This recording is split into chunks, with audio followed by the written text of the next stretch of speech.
Two provincial budgets were tabled just last hour, and both are showing deficits against a backdrop of fiscal and geopolitical challenges.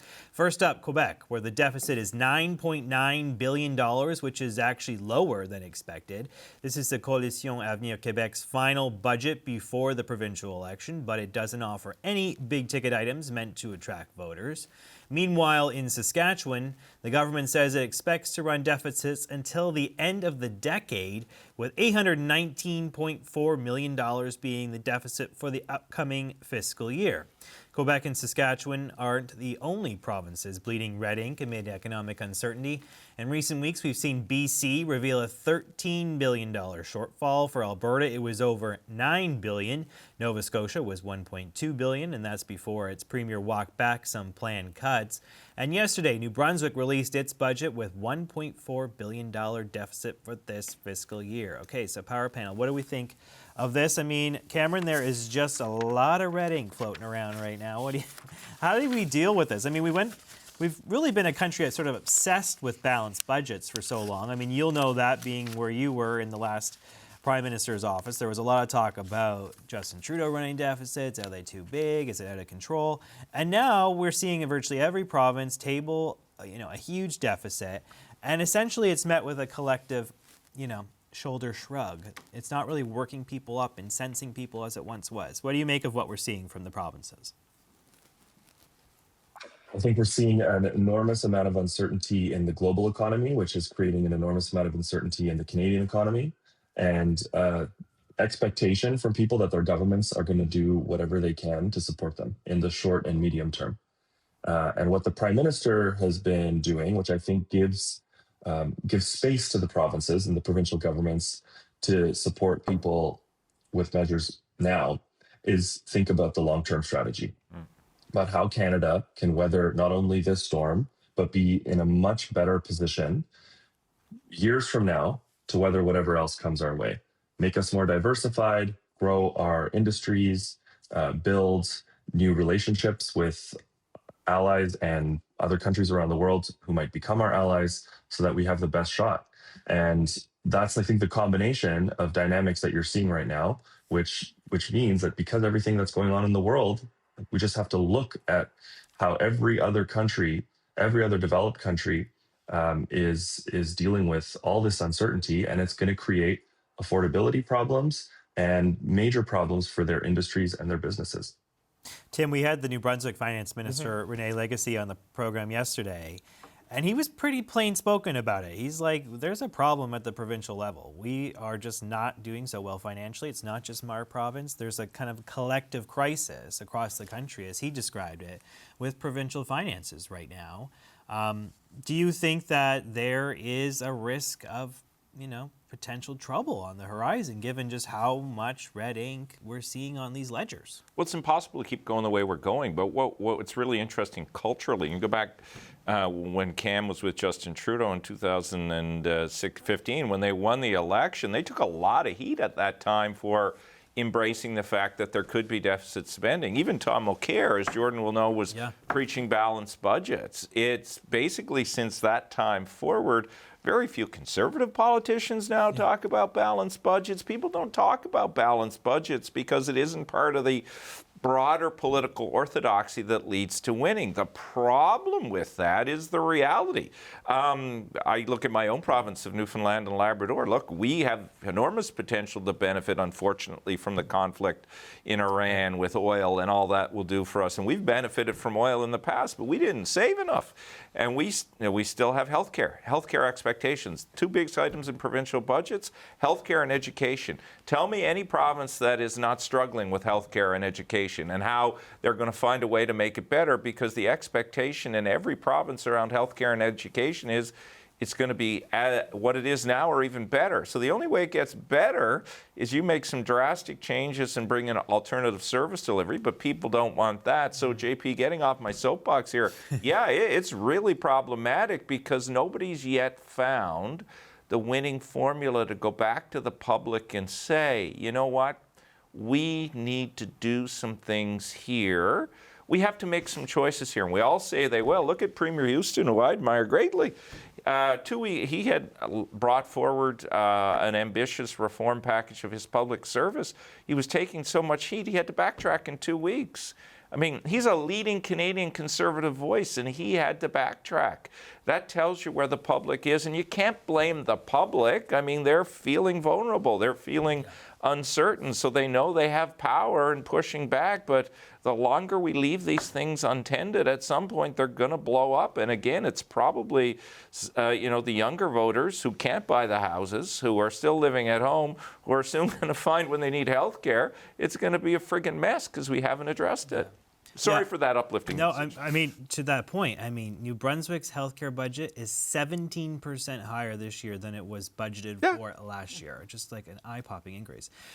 Tim also stole my thunder on Tim Houston, Jordan, but that's fine. We'll let him do it. Sorry, buddy. I'm used to it by now. Tim Houston is a really interesting example because he made some cuts, right? And then he walked it back and apologized, which is something that you don't really hear a lot of politicians do, frankly.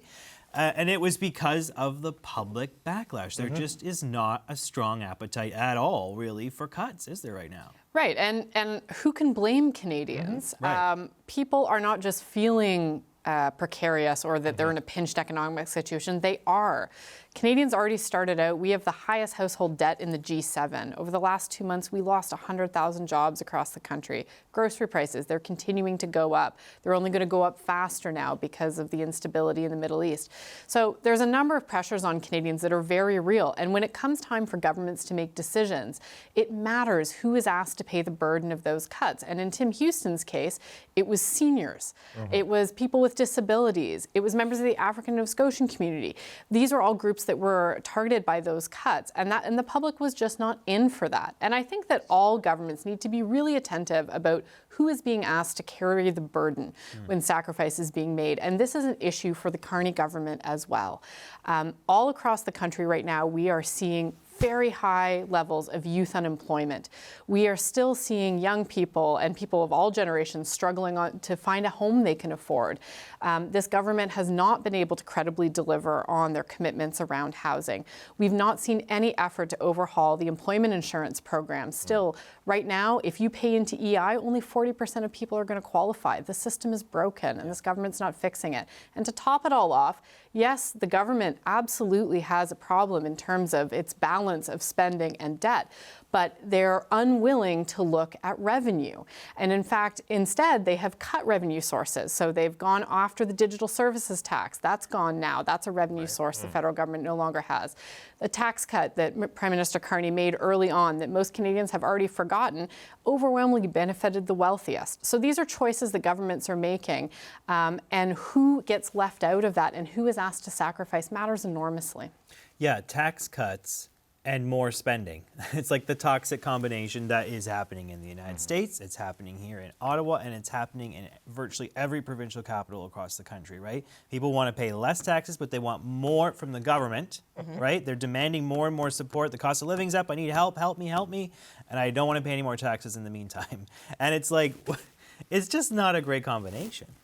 No, it's a terrible combination, as Jordan laid out. Then the people who are feeling it the most are the people who have the least amount of wiggle room to give. And then I do also see some of this coming from the fact that for so long, the provinces have been able to shift the blame. It's been, well, it's the federal government's fault that X, Y, and Z in your life is bad. Meanwhile, they have been getting away essentially with not investing in services or not doing the necessary reforms or not, raising taxes where needed. You see it at the municipal level, municipalities who cannot have a balanced budget. Right.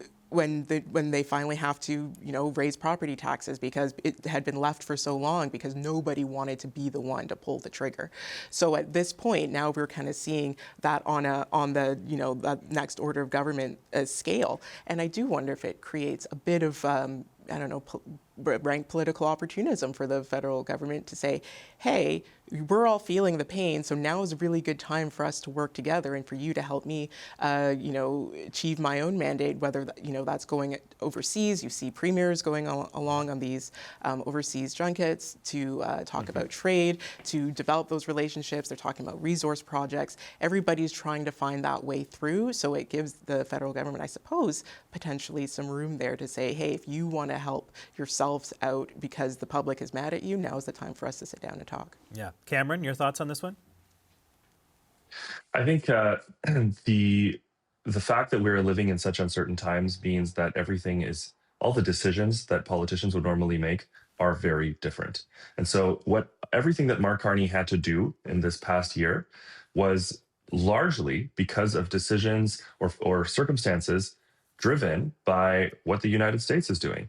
And that has been the same for every country around the world. Their decisions about their diplomatic relationships, their decisions about their budgets, whether they can run more deficits or whether they're able to balance their budgets, all of that is based on the pressures that people are feeling because of huge shockwaves that are being sent throughout the economy.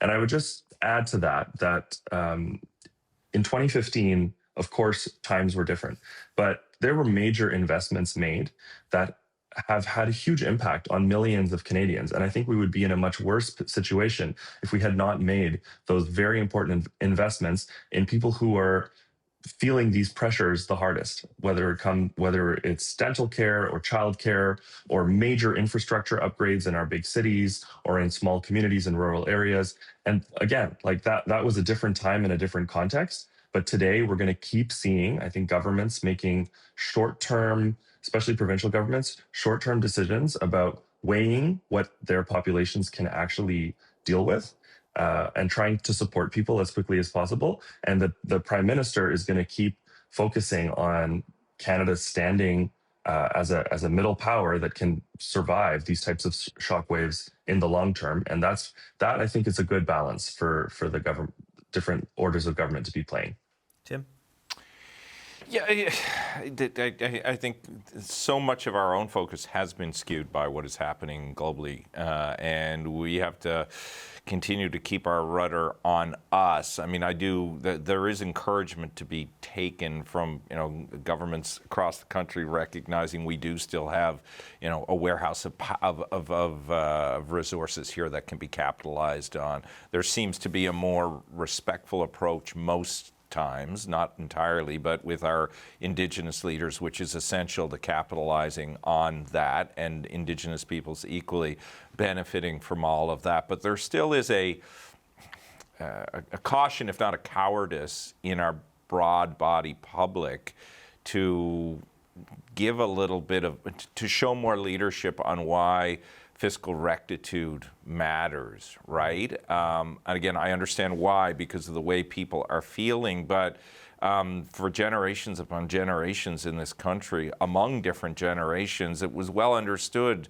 you had to live within your means, you had to save, you had to do that. You can't save now, people don't have the opportunity to do that, but we're abandoning that rhetoric of, we have a role and responsibility here too, because the political opportunity is not in that. I would like to see more leadership from all parties saying there's something more than government that can contribute to the way we move forward. It takes great strength to do that, and we really haven't seen much of that. Yeah. And that's unfortunate. Jordan, where does this put the NDP? Because, they're not necessarily, depending on the party, I know a lot of Prairie NDPers are more fiscally prudent, perhaps, at least historically. But does this give, the NDP an opening to say, hey, folks are struggling, they need support? To what you were saying earlier, a lot of these reforms have not taken place under the Liberals, right? Mark Carney has moved to the center, maybe even to the right on some issues.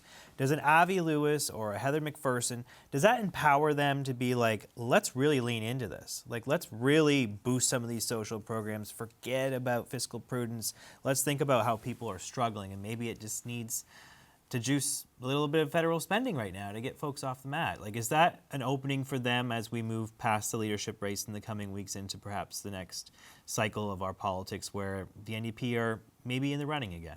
Yeah, there's absolutely an opening for the NDP. And I would argue their voice is probably more important than ever as we navigate a moment of national crisis, because we can see that in the current discourse, it is a lot of those Canadians that I talked about before who are being left out of the conversation. I mean, we can take a really good example of what happened over Christmas in Sault Ste. Marie at Algoma Steel. So we had a really difficult situation there where, due to the tariff war, the company there had to make a decision where they laid off 1,000 workers at Algoma Steel. And this was after receiving significant federal money. Well, like, in that circumstance, the company was made whole, shareholders were made whole, and 1,000 Canadian workers got pink slips before Christmas. These are the kinds of people that the NDP needs to be visibly standing up for. And they have a real opportunity to do that, because Prime Minister Carney, as much as he's right now benefiting from a very high global profile, particularly in the wake of the Davos speech, and he is doing a lot of that longer term work of diversifying Canada's trade relationships, there is a need to be on the ground here at home with the people and the communities that are being hit hard by these job losses. And right now, the NDP can be the voice for some of those communities, and they can talk, I think, about a lot of the parts of our economy that have not been part of the Prime Minister's conversation.